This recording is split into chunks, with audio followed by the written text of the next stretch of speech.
আসমান জমিন পাহাড় পর্বত সাগর নদী গাছপালা সবাই নবীর দরুদ পড়েন ইয়া নবী সাল্লি আলা আল্লাহুম্মা সাল্লি আলা সাইয়্যিদিনা মুহাম্মাদ ওয়া আলা আলি সাইয়্যিদিনা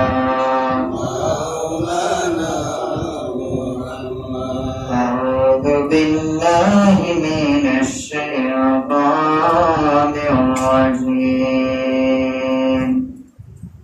بسم الله الرحمن الرحيم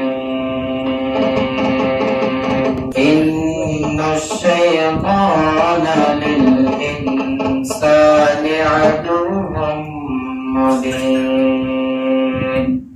আজকের খুতবার মধ্যে একটি বিষয় এসেছে শয়তানের চক্রান্ত, মানুষের উপর শয়তানের চক্রান্ত, বনি আদমের উপর শয়তান ইবলিস শয়তানের চক্রান্ত।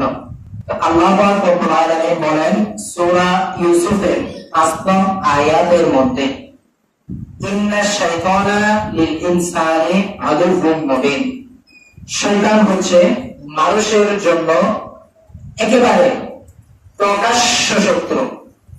শয়তান মানুষের জন্য একেবারে প্রকাশ্য শত্রু, গোপন শত্রু নয়। মানুষের তো কিছু শত্রু থাকে গোপন, যে পিছনে পিছনে শত্রুতা করে, যেটা মানুষে জানে না। কিন্তু আল্লাহ বলছেন এরকম শয়তান এরকম শত্রু না, শয়তান হচ্ছে একেবারে প্রকাশ্য শত্রু।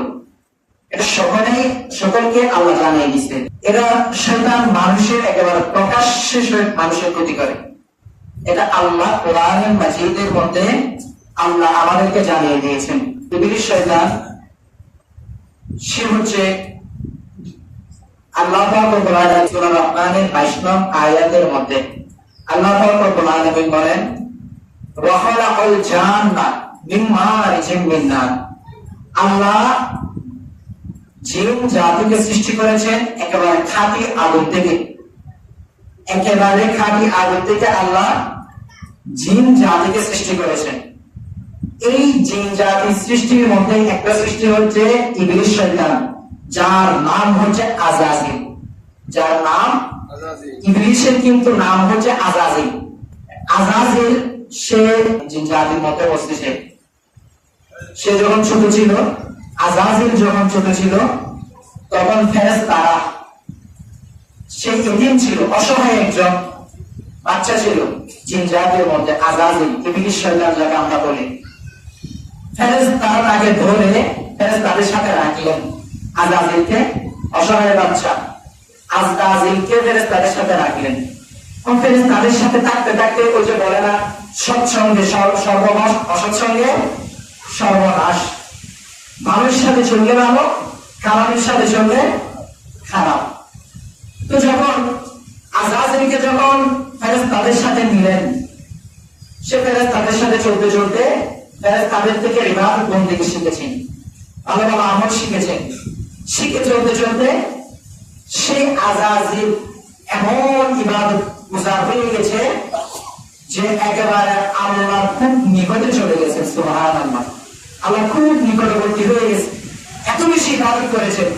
আল্লাহ পাক রব্বুল আলামিন আদমকে সৃষ্টি করার পরে, এবং এটা অন্যদিকে কথা না, আদমকে সৃষ্টি করার পরে একদিন আল্লাহ সব ফেরেশতাদেরকে ডাকলেন। ইবলিস সে বলতেছে আল্লাহ নাকি একটা মানুষ সৃষ্টি করেছে মাটি দিয়ে, তাকে নাকি আমাদের চিন্তা করতে হবে, সে কিরকম মানুষ আমি একটু দেখি। তাকে দেখেছে ইবলিস, তাকে চক্কর মেরে দেখেছে চারিদিকে। দেখার পরে ইবলিস ঘৃণা করে আদমকে তুতো মেরেছে। তুতো যখন মেরেছে, সে তুতো গিয়ে পড়েছে আদমের এই জায়গার মধ্যে, পেটের মধ্যে। যখন আদমের পেটের মধ্যে গিয়ে পড়লো, আল্লাহ জিব্রাইলকে পাঠালেন, জিব্রাইল যে জায়গায় ইবলিস যে জায়গায় থুতু মেরেছে সেই জায়গা থেকে থুতুটা নিয়ে ফেলে দাও। যখন জিব্রাইল যখন থুতুটা নিয়ে এই জায়গাটাকে কাঁচা মাটি, তো এই জায়গায় শুধু থুতুটা নেওয়া সম্ভব হচ্ছে না, মাটি সহ নিয়ে এই জায়গা থেকে নিয়ে ফেলে দিলেন। ফেলে যখন দিলেন আল্লাহ হুকুমে ওই মাটিটা হয়ে গেল পুকুর, বর্তমানে পুকুর, ওই মাটিটা পুকুর হয়ে গেল আদমের পেটের থেকে। এবং ওইখানে যে গর্তটা হয়ে গেল সেই গর্তটা আল্লাহ আদম থেকে এখনো পর্যন্ত কিয়ামত পর্যন্ত মানুষের মধ্যে যায় যাচ্ছে, সেটা হচ্ছে আমাদের নাভি। এই আমাদের নাভিটা আসছে এখান থেকে, শয়তানের থুতু আসছে এখান থেকে। আর কুকুর হচ্ছে শয়তানের থুতু থেকে সৃষ্টি। এই কারণে কুকুর নাপাক, কুকুরকে এই কারণেই নাপাক বলা হয়, শয়তানের থুতু থেকে সৃষ্টি বিধায়। আর যেহেতু মানুষের অংশ থেকে সৃষ্টি, কুকুর মানুষের অংশ থেকে সৃষ্টি, এই কারণে কুকুর প্রভুভক্ত। কুকুর কিন্তু বিশাল প্রভুভক্ত একটা প্রাণী, প্রাণীদের মধ্যে সবচেয়ে বেশি প্রভুভক্ত হচ্ছে কুকুর। যখন আল্লাহ ফেরেশতাদেরকে ডেকে আদমকে সিজদা করতে বললেন, ওয়াইদ কুল্লা লিল মালাইকাতি ইসজুদু লিআদম ফাসাজাদু ইল্লা ইবলিস, আল্লাহ যখন সবাইকে ডেকে বললেন আদমকে সিজদা করো, ইল্লা ইবলিস, ইবলিস সিজদা করে নাই। আবার ওয়াস্তাকবার, সে অহংকার করেছিল, ইবলিস অহংকার করেছিল। অহংকার কি করেছে? قال ما منعك الا تسجد إذ أمرتك সূরা আরাফের মধ্যে, এর আগে একটা সূরা বাকারা, এখন বলতেছে সূরা আরাফ। قال ما منعك الا تسجد إذ أمرتك, আল্লাহ ইবলিসকে বলতেছে, ইবলিস তোমাকে যে আমি বললাম আদমকে সিজদা করতে, কোন জিনিসটা তোমাকে বাধা দিয়েছিল? তুমি আমাকে বলো দেখি, তুমি আদমকে কেন সিজদা করো নাই? কোন জিনিসটা তোমাকে বাধা দিয়েছিল? قال انا خير منه, ইবলিস উত্তর দিয়েছিল, আল্লাহ আনা খায়রুম মিনহু, আমি তো আদমের চেয়ে উত্তম। আল্লাহ বলল কেন? ইবলিস উত্তর দিয়েছে, খালাকতানি মিন নার, আমাকে আপনি আল্লাহ সৃষ্টি করেছেন আগুন থেকে, ওয়া খালাকতাহু মিন তিন, আর আদমকে তো আপনি সৃষ্টিছেন মাটি থেকে। সুতরাং শ্রেষ্ঠ তো আমি কেন আদমকে সিজদা করতে যাব? আমি কেন আদমকে সিজদা করতে যাব? অহংকার চলে এসেছে, এই কারণে আল্লাহ বলেছেন আবার ওয়াস্তাকবার, ইবলিস অহংকার করেছিল। ওয়াকানা মিনাল কাফিরিন। তো এরপরে আয়াতে আল্লাহ পাক রব্বুল আলামিন বলেন, ওয়ালা তা'বিতু মিনহা ফামা ইয়াকুনু লাকা আন তাতাকাব্বারা ফিহা।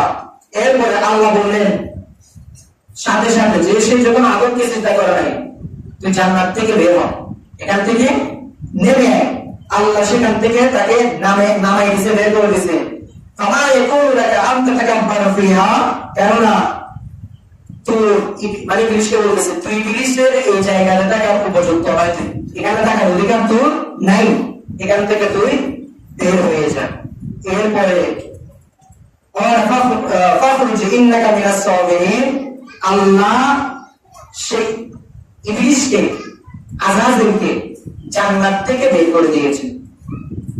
আল্লাহ জান্নাত থেকে তাকে বের করে দিয়েছেন। ফালা আনজিরনি ইলা, শয়তান বলতেছে ফালা আনজিরনি ইলা ইয়াউমি ইউবাসুন, আল্লাহ আমাকে তো জান্নাত থেকে বের করে দিলেন, আমাকে তো ওয়াকানা মিনাল কাফিরিন, আমাকে তো আপনি কাফের বানাই দিয়েছেন, জান্নাত থেকে আমাকে বের করে দিয়েছেন।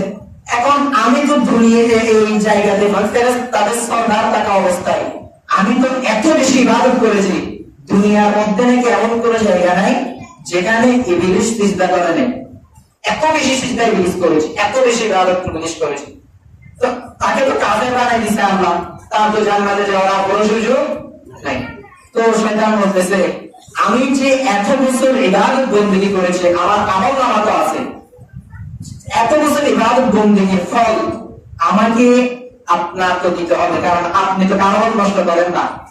আল্লাহ বলতেছে ঠিক আছে দিলাম, দুনিয়ার মধ্যে তোর আমলে তোর ইবাদতের ফল আমি তোকে দুনিয়ার মধ্যে দিব, কিন্তু আখিরাতে পাবি না, তুই জাহান্নাম বাসী।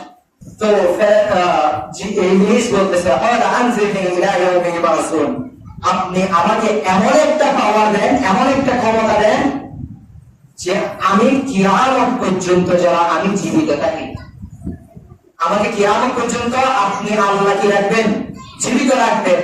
এটা ইবলিস তার ইবাদতের বিনিময়ে আল্লাহ থেকে চেয়ে নিয়েছেন। আল্লাহ বলছেন ঠিক আছে, দিলাম তোকে সুযোগ, কিয়ামত পর্যন্ত তুই দুনিয়ার মধ্যে থাকবি, কিয়ামতের আগে তোকে আমি আর মারবো না। তো মরণ নাই কিয়ামতের আগে ইবলিসের।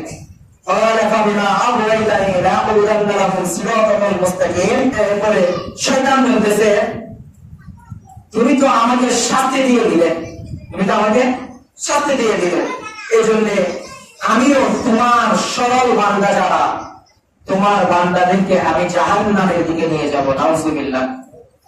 আমাকে যখন তুমি জাহান্নামে বানাই ফেলছো, আমি তোমার বান্দাদেরকেও কোথায় নিয়ে যাব, জাহান্নামের দিকে নিয়ে যাব। আমি তাদেরকে ধোঁকা দিব, আমি তাদেরকে ধোঁকা দিব, আমি তাদেরকে তাদের উপর আমি হামলা করব। আমি তাদের পিছন দিক থেকে তাদেরকে ধোঁকা দিব, তাদের সামনে থেকে তাদেরকে আমি ধোঁকা দিব। ওয়ান আইমানিহিম, আমি তাদের ডান দিক থেকে তাদেরকে ধোঁকা দিব। ওয়ান শামাইলিহিম, তাদের বাম দিক থেকে তাদেরকে ধোঁকা দিব। শয়তান বলতেছে আমি তাদের ডান সামনে থেকে ধোঁকা দিব, তাদের পিছন থেকে তাদেরকে আমি ধোঁকা দিব, তাদের ডান দিক থেকে তাদেরকে ধোঁকা দিব, তাদের বাম দিক থেকেও তাদেরকে আমি ধোঁকা দিব। সুতরাং তার মানে বোঝা যায় শয়তান আমাদের চারপাশ থেকে আমাদেরকে ধোঁকা দিবে, শয়তান আমাদের চারপাশ থেকে আমাদের উপর হামলা করবে। এটা শয়তান আল্লাহকে চ্যালেঞ্জ করেছে।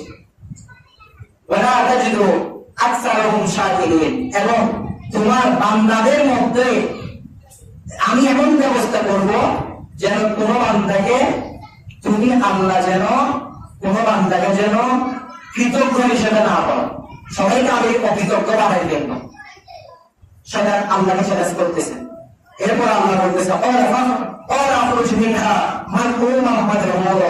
আল্লাহ শয়তানকে বলতেছে এখান থেকে তুই বের হয়ে যা। আল্লাহ এখান থেকে তাকে কি করে দিলেন, বের করে দিলেন।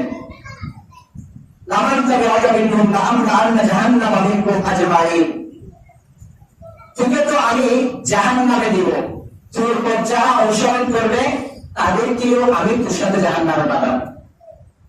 আল্লাহ বলতেছে শয়তানকে তো জাহান্নামে দিবে, তার সাথে শয়তানের সাথে যারা যোগদান করবে আল্লাহ তাদেরকেও কোথায় দিবে, শয়তানের সাথে জাহান্নামে নিয়ে যাবে। শয়তান এভাবে কিন্তু লম্বা ঘটনা আছে, কোরআন থেকে সংক্ষেপে বললাম। এভাবে শয়তান জান্নাতবাসী থেকে জাহান্নামবাসী হয়ে গেছে একমাত্র অহংকারের কারণে।